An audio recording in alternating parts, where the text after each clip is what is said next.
बद्रीनाथ धाम की कथा पता है ना आपको, कि किस प्रकार भगवान बद्रीनाथ में आकर के निवास करने लगे।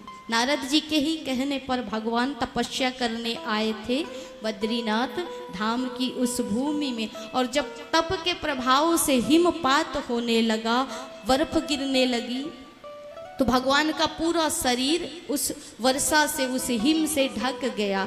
तब लक्ष्मी जी को ये बात पता चली और लक्ष्मी जी आ गई एक वृक्ष के रूप में। बेर का जो वृक्ष होता है ना, बेरी के जिसमें फल आते हैं, उस वृक्ष के रूप में लक्ष्मी जी भगवान के सामने प्रकट हो गईं और उनकी सुरक्षा करने लगी। जब भगवान नारायण प्रभु की समाधि खुली तो उन्होंने देखा तो भगवान ने आशीर्वाद दिया लक्ष्मी जी को कि आपने मेरी तपस्या में मेरा सहयोग किया और साथ में आपका भी तप हो गया, इसलिए आज से इस भूमि का नाम बद्री नारायण हो जाएगा। इसीलिए जहाँ बद्री के वृक्ष लक्ष्मी के रूप में निवास करे और साथ में नारायण, वही है बद्रीनाथ धाम। यहाँ का नियम है 6 महीने यहाँ जो पूजा होती है वो मनुष्य करते हैं और 6 महीने यहाँ की पूजा, भगवान की पूजा देवता करते हैं। क्योंकि 6 महीने भगवान ध्यान मुद्रा में होते हैं और 6 महीने भगवान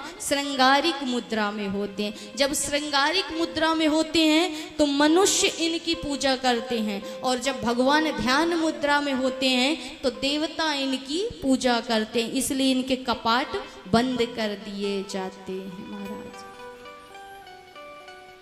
और जो यहाँ के पुजारी होते हैं उनका भी बड़ा अटल नियम है महाराज कि वो विवाह नहीं करते, और यदि विवाह कर लिया तो फिर वो भगवान की पूजा नहीं कर सकते, उस मंदिर से बहिष्कृत कर दिए जाते हैं।